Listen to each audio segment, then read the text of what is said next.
Ready start. इंसान के मन में अगर संतोष है तो वह सबसे ज़्यादा अमीर है स्टॉप। इसी सिरे से यह भी कहा जा सकता है कि अगर व्यक्ति के मन में शांति है तो वह सबसे ज़्यादा सुखी है स्टॉप। इसी तरह अगर किसी के मन में दया है तो वह श्रेष्ठ है और अगर वह स्वस्थ है तो सौभाग्यशाली है स्टॉप। ये सब बातें केवल कहने या पढ़ने मात्र के लिए नहीं है बल्कि जीवन जीने का एक ऐसा मंत्र है जो व्यक्ति की निराशा में आशा का संचार करती है स्टॉप। इन विचारों की व्याख्या की जाए तो यही कहा जा सकता कि व्यक्ति अगर दूसरे के जैसा होने का प्रयास करेगा तो उसके जीवन में असंतोष का भाव निर्मित होगा स्टॉप। यह असंतोष का भाव ही अभाव का कारण बनता है क्योंकि अपने मन में उपजी हर इच्छा को कई सीमाओं की वजह से पूरा करना संभव नहीं हो पाता है स्टॉप। इसके बाद जब अभाव का प्रभाव जीवन पर होता है तब निराशा आती है स्टॉप। कहते हैं जितनी बड़ी चादर होती है उतना ही पैर पसारना चाहिए स्टॉप। यानी व्यक्ति की जितनी आय है उतने में ही काम चलाना चाहिए स्टॉप। अगर हम अपनी आय से अधिक खर्च करते हैं तो जीवन में कई प्रकार की समस्याएं बिना बुलाए ही आ जाएंगी स्टॉप। दुनिया में बहुत सारे लोग हैं लेकिन सबके काम अलग अलग प्रकार के हैं स्टॉप। मसलन एक कक्षा के सभी विद्यार्थी आगे चलकर एक जैसे अधिकारी या कर्मचारी नहीं बनते स्टॉप। उनमें से कोई कलेक्टर या जिलाधिकारी बनता है तो उन्हीं में से कोई चतुर्थ वर्गीय कर्मचारी भी बनता है स्टॉप। इसका एक बड़ा कारण यह भी है कि युवा पढ़ाई के समय परिश्रम करता है उसे बाद में आराम मिलता है और जो पढ़ाई के समय लापरवाही करता है मौज मस्ती करता है उसे बाद में परिश्रम करना पड़ता है स्टॉप। माना जाता है कि जीवन में दो अवस्थाएं होती हैं स्टॉप। व्यक्ति के जीवन में अच्छे दिन भी आते हैं और बुरे दिनों का भी सामना करना होता है स्टॉप। बुरे दिन यानी अभाव का दौर जिसमें खुद को बचाने के लिए केवल परिश्रम करना पड़ता है स्टॉप। युवा अवस्था परिश्रम करने के दौर के रूप में देखी जाती है स्टॉप।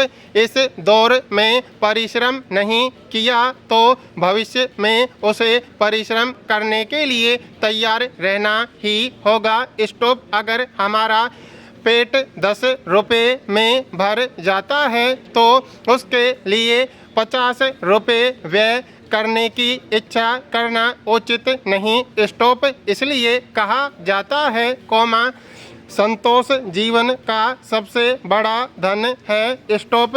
जिसके पास संतोष है वह सबसे बड़ा अमीर है क्योंकि व्यक्ति की इच्छाओं का कोई अंत नहीं होता स्टॉप।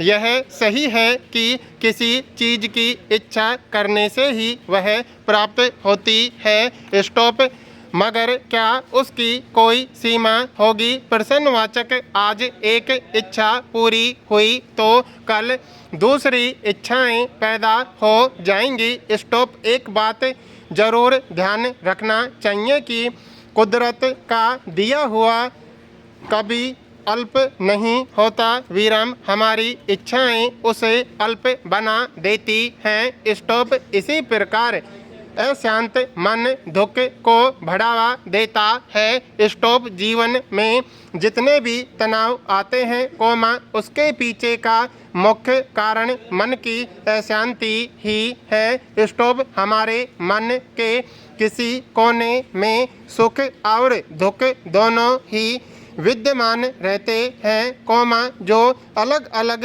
परिस्थितियों के मुताबिक उभरते हैं। स्टॉप।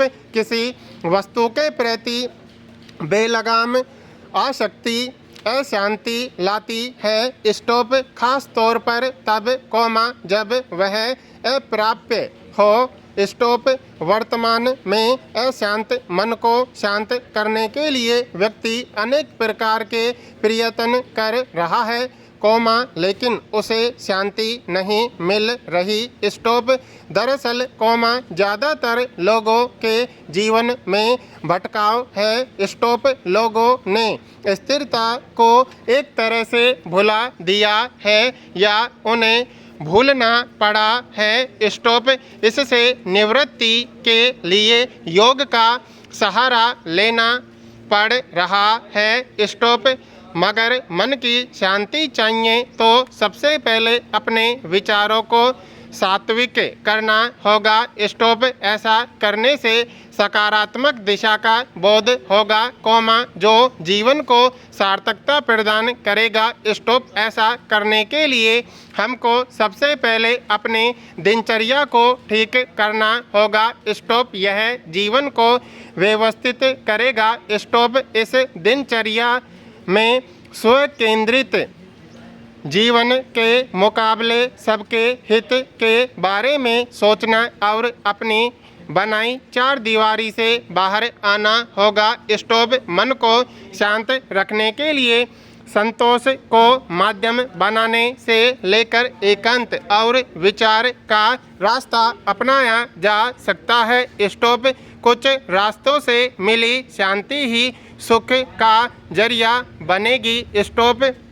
अपने मन को निर्मल बनाने के लिए हमें दूसरों के दुख को महसूस करने की ज़रूरत है। स्टॉप। हमारे अंदर दया का भाव होगा तो हम एक गरीब व्यक्ति का हौसला बढ़ाने का कार्य कर सकते हैं। स्टॉप। आज व्यक्ति को मैं में घिरे भाव ने बुरी तरह घेर लिया है। स्टॉप। यह मैं अहंकार लाता है। स्टॉप। हमको व्यक्ति केंद्रित सोच के मुकाबले सामूहिकता की तरफ कदम बढ़ाना होगा। स्टॉप। जब हम का बोध होगा कोमा तो यहीं से हमको समाज भी अपना दिखाई देगा। स्टॉप। यह वास्तविकता है कि हम अकेले नहीं हैं। स्टॉप।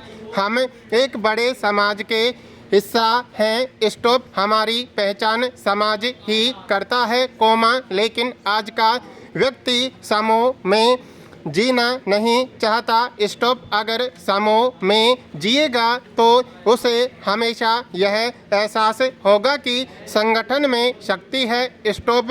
अकेलापन व्यक्ति को भय से ग्रस्त कर देता है। स्टॉप। अपने दायरे से बाहर निकलकर जीकर देखने से एक ऐसी सुखद अनुभूति हो सकती है कोमा जिसकी हमें तलाश रहती है। स्टॉप।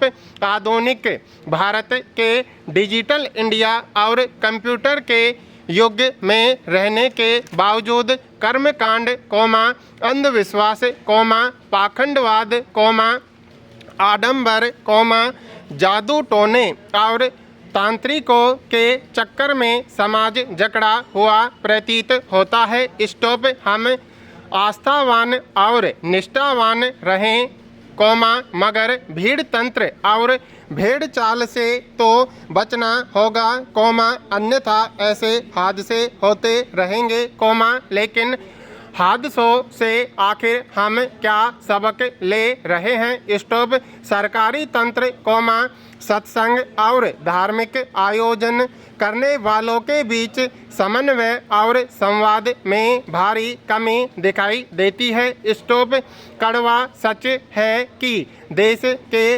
नामी गिरामी लोग इन बाबाओं के दरबार में जाते हैं, हाजिरी लगाते हैं और आशीर्वाद लेते हैं। स्टॉप राजनेता भी आसानी से देखे जाते हैं और चुनाव के दौरान यह संख्या बढ़ जाती है। स्टॉप इससे जनता भी भ्रमित होती है और उसकी आस्था भी इन बाबाओं के प्रति बढ़ जाती है।